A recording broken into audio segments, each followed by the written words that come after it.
예, 오늘 말씀은 시편 113편입니다. 시편 113편. 여호와의 이름을 여호와 하나님을 찬양하라고 촉구하는 시라고 말할 수 있습니다. 그러니까 여호와 하나님 찬양 촉구, 이렇게 제목을 잡으면 되겠네요. 113편부터 118편까지는 할렐시라, 제1 할렐시라고 해요. 할렐루야시라고 이렇게 말할 수 있는데, 이 시들의 특징은 이제 할렐루야로 시작해서 할렐루야로 끝나요. 앞뒤로 그렇게 써놓고 있는데, 111편, 112편은 할렐루야를 제목으로 이렇게 써가지고, 이렇게 알파벳 순으로 이렇게 쓴 시라고 말하면은, 이거는 할렐루야로 시작해서 할렐루야로 끝나는 그런 시인데, 제 할렐시라고 그래요. 할렐시 하다가 또 쭉 뒤에 가서 36편에서 또 그런 시가 나오다가 또 뭐 145편에서 150편까지 또 이렇게 나오고 그래요.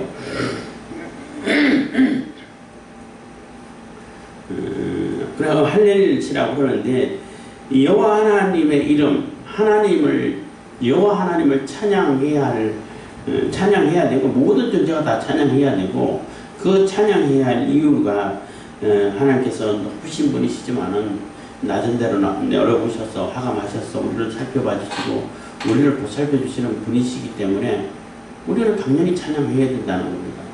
그래서 하나님은 하나님으로서의 그 영광을 가지시고, 하나님께서 하나님으로 존재하시는데 우리 인간이 아무런 영향을 끼치지 않아요. 이 천지 만물, 우주 만물도 아무런 영향을 끼치지 못해요. 있건 없건 상관없이 하나님은 영광스러운 존재시고, 또 찬양받으실 분이시고, 또 위대하시고 존재하시는데 아무런 영향을 미치지 못해요. 그래서 이 우주 전체가, 인간뿐만 아니라 우주 전체가 다 없어져도 하나님 존재하시는데 아무런 지장이 없습니다. 우주가 있어야 되고 사람들이 있어야 그 하나님 존재하시는데 도움이 되고 그렇지는 않아요. 그런 어마어마하시 크신 분이신데, 인간이 사실 크기로 따지면 얼마나 보잘것없는 존재이겠어요. 그리고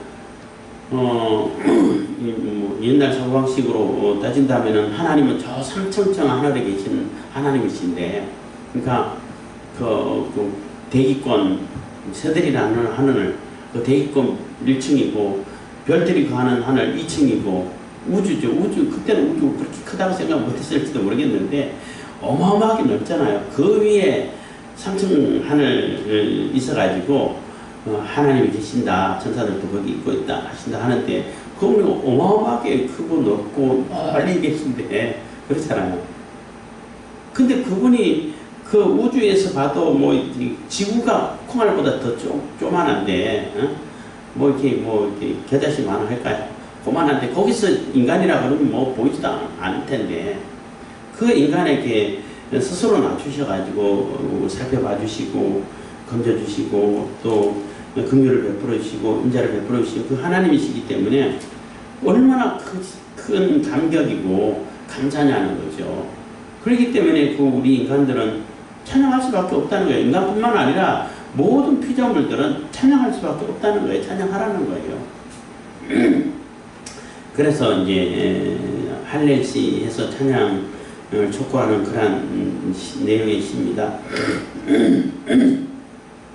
113편 1절입니다. 할렐루야, 여호와의 종들아 찬양하라, 여호와의 이름을 찬양하라. 그래서 여호와의 종들아 찬양하라는 얘기는 하나님의 피조물을 다 얘기한다고 보시면 되죠. 물론 여호와의 종, 하나님의 종 이렇게 하면 엘리야라든지 모세라든지 엘리야라든지 다윗이라든지 이런 선지자들, 특별히 하나님의 부르심을 받아가지고 사명을 띠고 메시지를 들고 가서 전하는 이러한 하나님의 사자들, 또 하나님의 선지자들, 이런 자들을 보고 여호와의 종이라고 표현을 써왔지만은, 여기서 말하는 여호와의 종들이라는 얘기는 하나님께서 만드신 모든 피조물들을 얘기하는 겁니다. 그리고 하나님 말씀을 따르는 자들을 얘기하는 거죠. 여호와의 이름을 찬양하라. 여호와의 이름을 찬양하라는 얘기는 그 이름, 우리가 하나님 그 존재를 다 느낄 수는 없잖아요. 뭐 그 어마어마하신 분인데, 그래서 우리에게 이름을 주셔가지고 그 이름만 들어도 우리가 하나님이라 하시는 하나님의 그 영광이 그대로 나타나고 하나님의 그분 본체를 얘기하시고 그분 자체를 얘기하시는 것이 바로 그분 이름이라고 얘기하는 거예요. 그래서 우리 인간들이 잘 기억하고 잘 알아듣고 또 잘 이렇게 인지할 수 있는 그러한 그 방편 중에 하나가 이름이라고 말할 수 있어요. 그래서 하나님 그분 자체는 너무너무 크신 분이시고 어마어마하게 위엄이 높으신 분이시기 때문에 그분을 직접 느끼기가, 물론 직접 만나고 해야 되겠지만은 잘 이렇게 인식이 잘 안 되고 인지 잘 알지 못하잖아요. 물론 계시한 부분밖에 모르지만은 그냥 이름을 주시면은 쉽게 이해할 수 있잖아요. 우리 인간들이 하나님을 여호와라는 그 하나님이시구나, 스스로 계시고 우리가 언약해 주신 그 하나님이시구나, 이렇게 쉽게 이해할 수 있잖아요. 그래서 이름이라는 표현을 쓰는 겁니다.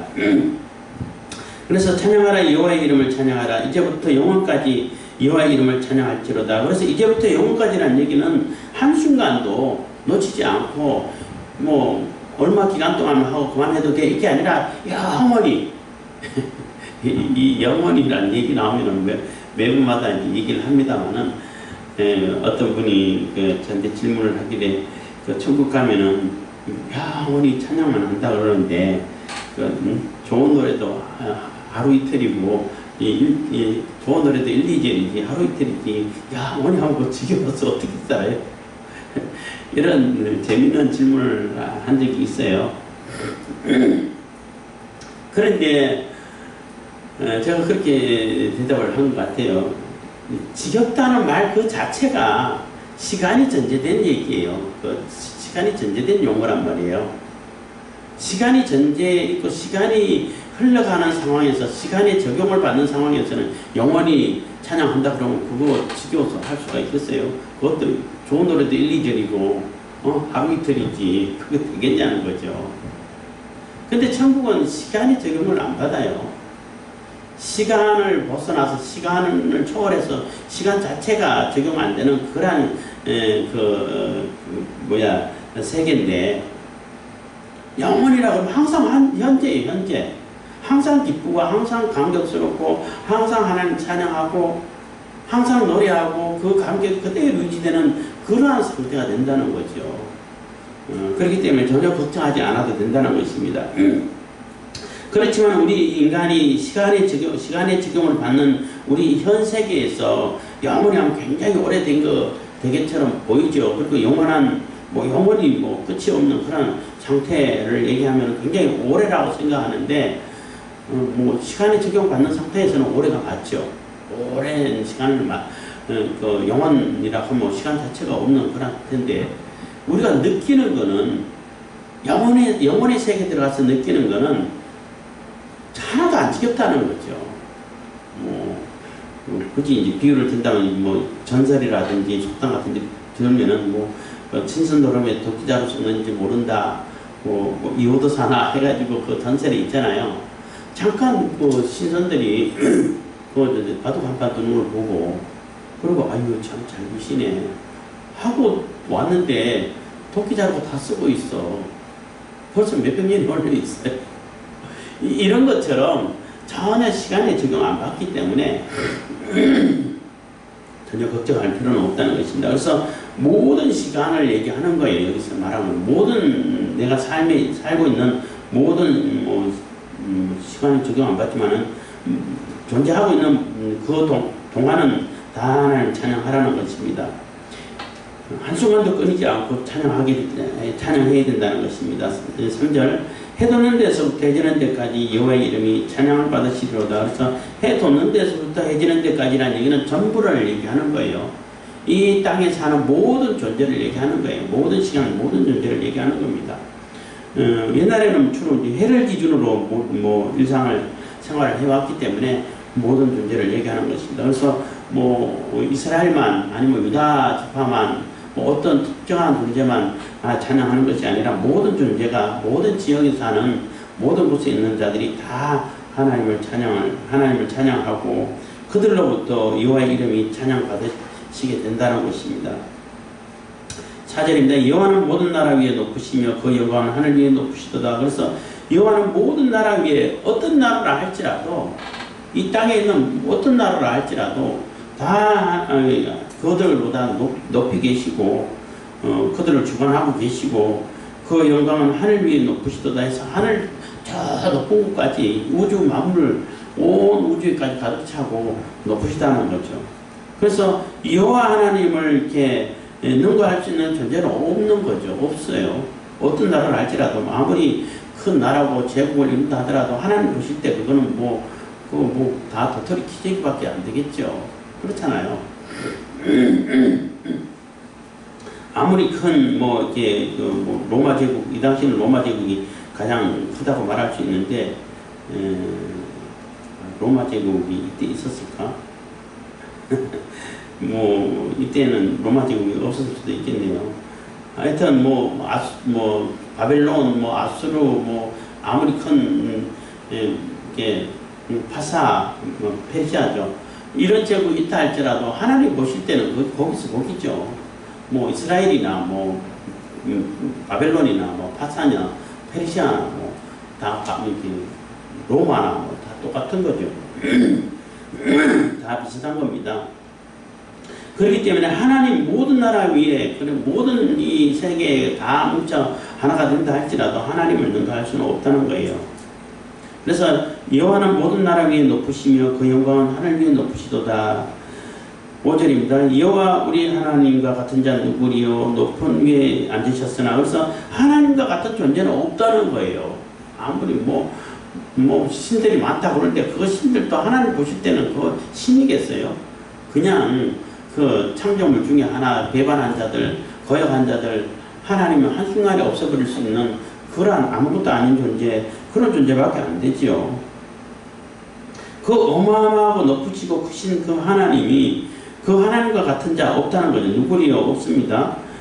근데 그 높은 위에 앉으셨으나 그 높은 위에 보좌에 앉으셔가지고 이 우주 만물을 다 통치하시고 관할하시고 다스리시는 그 하나님이신데 스스로 낮추셔가지고 천지를 살피시고 스스로 낮추셔가지고 이 조그만 지구 땅 거기도 더 좁게 하나님의 택한 백성들 그는 인간들을 세상에 살피신다는 거예요. 그게 얼마나 감격이냐는 거죠. 감사하는 일이라는 거죠. 하나님은 굳이 그렇게 안 하셔도 존재하시는데 아무런 지장이 없어요. 그렇지만 우리 조금 티끌밖에 안 되는 그러한 인간들을 살피시고 또 이렇게 심지어는 그러한 인간의 몸을 입으시고 이 땅에 오셨다는 거예요. 그것만 해도 우리 인간의 입장에서는 너무너무 감격할 수밖에 없고 영원히 찬양할 수밖에 없는 그러한 일이 된다는 것입니다.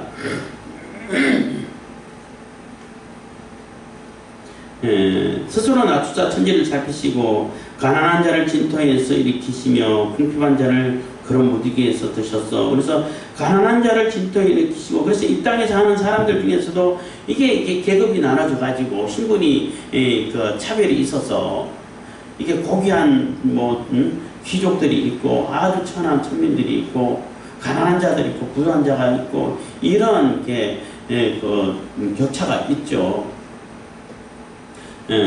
빈부 차이가 있는데 빈부 차이가 또 이게 사람들은 돈으로 이렇게 모든 것을 가치를 결정하다 보니까 귀하고 천하고 이런 존재들이 있는데 하나님은 그 부자들도 아니고 그 귀족들도 아니고 그 가난한 자까지 살피신다는 거예요. 그러니까 얼마나 하나님의 은혜가 감사하고 크시냐는 거죠.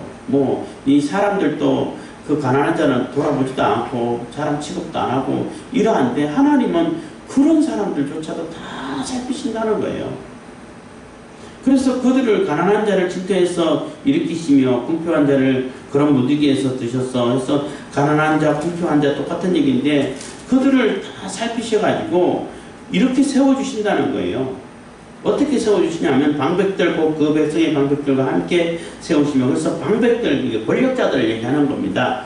권력자들, 권세자들, 또 권력자들, 지도자들, 귀족들 이렇게 얘기할 수 있는데 그들하고 똑같이 만들어준다는 거예요. 똑같이 대해주시고 똑같이 만들어준다는 겁니다. 방백들과 그 백성들의 방백들과 함께 세우시면 똑같이 세워서 똑같이 취급해 주신다는 거죠.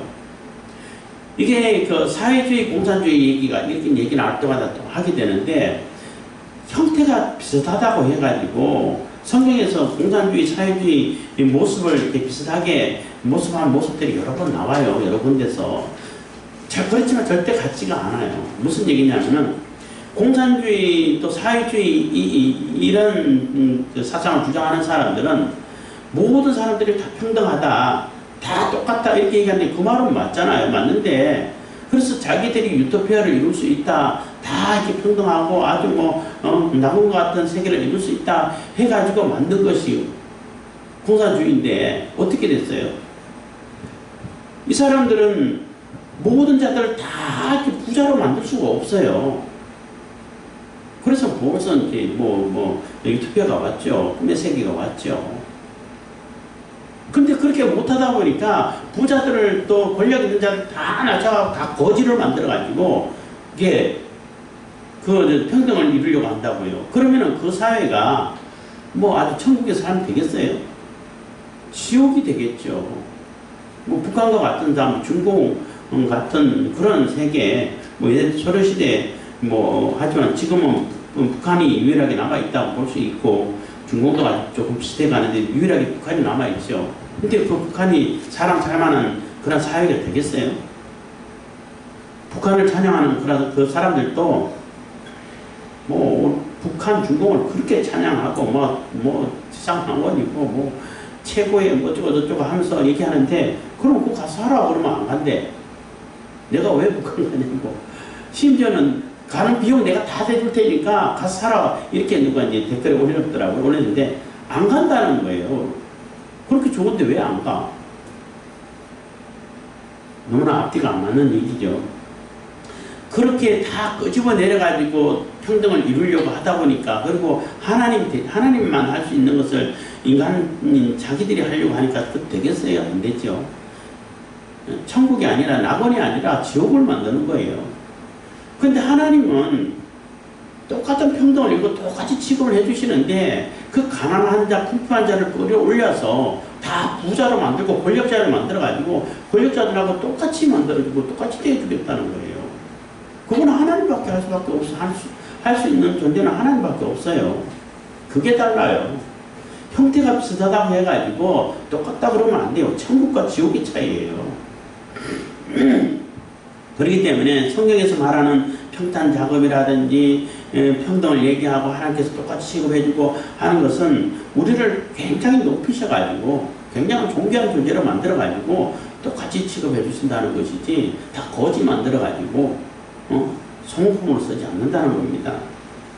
그리고 그렇기 때문에 하나님 앞에서는 다 똑같은 존엄이에요. 최고 존엄 얘기하는데 최고 존엄이랑 하나님을 얘기하는 거예요. 우리 인간에게 있어서 최고 존엄이 있어요? 다 똑같은 존엄이지. 다 똑같은, 김정은이나 김인성이나 나나 똑같은 존재죠. 똑같은 존엄이죠. 대통령이라 하더라도 직분이 다른 것이지. 그 하는 역할이 다른 것이고 할 수 있는 권세를 줘가지고 일을 다르게 한 것이지 존엄은 똑같아요. 대통령이 나나 똑같은 존엄이라는 얘기예요. 김일성이나 김정일이나 김정은이나 다 같은 인간으로서 똑같은 존엄이지 최고 존엄은 그런 게 어디 있어요? 없어요. 최고 존엄은 하나님을 얘기하는 거예요. 근데 자기들이 하나님이라는 얘기예요. 그러니까 얼마나 어리석고 바보냐는 겁니다. 그래서 방백들 그 백성의 방백들과 함께 세우시며 또 잉태하지 못하던 여자로 집에 거하게 하사 자녀의 즐거운 어미가 되게 하시는도다. 그리고 할렐루야 하고 끝납니다. 잉태하지 못하던 여자로 집에 거하게 하사. 그래서 잉태하지 못한 여성이라는 것은 특히 이 당시도 마찬가지고 우리나라 조선시대까지만 해도 칠거지약해가지고 굉장히 큰 이렇게 허물로 이렇게 생각했잖아요. 쫓겨나가고 큰 죄를 어기고 여성이 문제가 아니고 남성이 문제라도 여성이 구박받고 이렇게 되는 것인데 유대 사회에 있어서도 잉태하지 못한 여자는 굉장히 이렇게 천시를 받고 또 굉장히 억압을 당하는 그러한 모습으로 살아왔어요. 그렇지만은 하나님 앞에서는 그들이 잉태하지 못한 여자로 집에 가게 한다는 얘기는 안 쫓아낸다는 얘기예요. 그대로 집으로 그 위치를, 그 지위를 유지하게끔 거기서 거하고 기쁘고 즐겁게 살 수 있게 해준다는 거죠. 그리고 뿐만 아니라 자녀의 즐거운 의미가 되게 하시는도다 해서, 자녀의 즐거운 의미가 된다는 얘기는 예를 들어서 결혼을 했는데 아이를 갖기를 원하는데 아이가 안 생겨 없어. 10년이 지났는데 아이가 없어. 그러다 10년, 20년 만에 아이가 생겼으면은 그 감격이 얼마나 크겠냐는 거예요. 얼마나 귀하게 여기겠냐는 거예요. 금이야, 옥이야, 혹시 잘못될까 싶어서 그냥 결혼하자마자 이렇게 아이를 낳고 이렇게 하는 것은 별로 그렇게 그래도 기쁨이 있죠. 자녀의 즐거움이 있지요. 있는데 그 10년, 20년 지나가지고 아이를 얻은 그 부부하고는 비교할 수도 없이 그 가치 차이가 있을 거란 얘기죠. 제가 결혼을 조금 늦게 했습니다만은 그때는 우리 동기 목사님들 모임이 좀 자주 있었는데 가가지고 늦게 하다 보니까 아이를 갖고 또 출산하고 하는 것이 굉장히 어려움이 많았죠. 굉장히 조심해야 되고 유산도 2번 되고 이렇게 과정을 거쳐가지고 이게 아이를 얻었는데 조금 젊은 목사님이죠. 그분들은 결혼한 지 얼마 안 돼가지고 아우 정말 애 낳기가 이렇게 힘든 줄 몰랐다고 이렇게 얘기하니까 하나도 의미 안 들 텐데 굉장히 쉽던데 이렇게 웃으면서 이렇게 지나가는 그런 그 일이 생각나는데, 그분들은 젊었으니까 안 어렵지. 하여튼 그것처럼 이 아이가 없어서 막 결혼한 지 10년이 넘어가고 이렇게 20년이 다 돼가는데 아이가 없는데, 근데 함께 아이를 주셔가지고 아이를 이게 출산했어요. 아이를 얻었어. 그러면은 그 부모에게 있어서 기쁨이 얼마나 감격이 크겠냐는 거예요.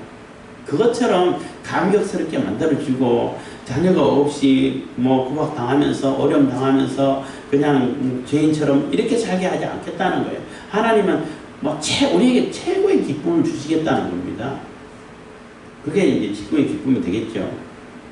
그리고 이제 이게 7절부터 6절부터 5절, 6절, 7절, 8절, 9절은 이게 예수님이 이 땅에 오셔서 우리에게 복음으로 이루어지시는 제사함을 통해 가지고 복음으로 이루어주시고, 또 영적인 복음의 자녀들, 하나님의 자녀들 많이 이렇게 전도해서 하나님 백성되어 가지고 누리고 되는 이러한 예언시도 돼요.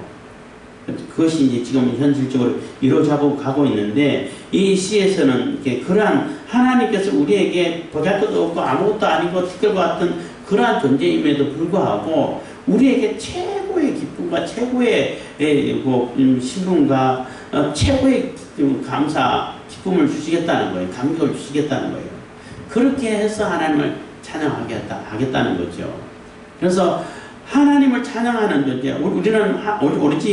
우리는 오로지 하나님의 영광을 위해서 하나님만 바라보고 살아야 된다. 이렇게 얘기하면은 그럼 내 영광은 어디 있어? 이렇게 어리석은 질문하는 자들이 옛날에 있었는데, 제가 하도 얘기해가지고 우리 교회는 없어지겠습니다만은 그 하나님의 영광, 예수 그리스도의 영광만을 위해 가지고 살게 되면은 그 영광을 위해 쓰이는 존재는 얼마나 귀한 존재가 되고 영광스러운 존재가 되겠냐는 거예요. 자동적으로 돼요. 어마어마한 가치를 부여받고 정말로 소중한 존재가 되고 굉장히 영화로운 존재가 돼요. 그러니까 그런 바보 같은 질문을 하면 안 되는 거죠. 하나님 영광을 내려놓고 내 영광을 내가 찾는다 그러면 그 영광은 없어요. 티끌의 영광을 찾을 수 있어요? 진화론자 얘기하면은 원숭이의 영광을 찾아가지고 그 영광이 어디 내놓을만 하겠어요? 안 되잖아요. 그렇지만 하나님의 영광을 위해서 사는 존재들은 그만큼 존귀한 존재가 된다는 겁니다. 그런데 그 하나님은 하나님을 찬양하고 하나님의 이름을 높이고 하나님의 이름을 찬양하는 그 존재, 우리 티끌 많은 존재인 우리 인간에게 최고의 높은 신분을 허락해 주시고 만들어 주시고 최고의 기쁨을 주신다는 거예요. 자녀가 없어서 고민하고 고생하고 구박받고 그냥 죄인처럼 살다가 늦게서 자녀를 얻어서 한나처럼 그 사무엘 어머니 한나의 일이 이게 떠오르는데 그 한나처럼 얼마나 기쁘고 감격스럽겠냐는 거예요. 그래서 그러한 기쁨을 주시고 감사를 주시고 감격한 그러한 상태에서 하나님을 찬양하게 만들어준다는 거예요. 그러니까 하나님 찬양하는데 얼마나 좋아요. 하나님 찬양해서 하기 싫은데 억지로 그냥 마지 못해가지고 이렇게 찬양하라는 얘기예요. 그런 찬양 하나님께서 받아주시지도 않아. 그래도 그냥 억지로라도 하다 보면은 그 마음이 감동돼가지고 진심이 우러나오고 내 속에서 솟아나는 찬양이 되고 이런 효과는 있어요. 그래서 억지로라도 찬양하는 게 안 하는 것보다 훨씬 유익돼요.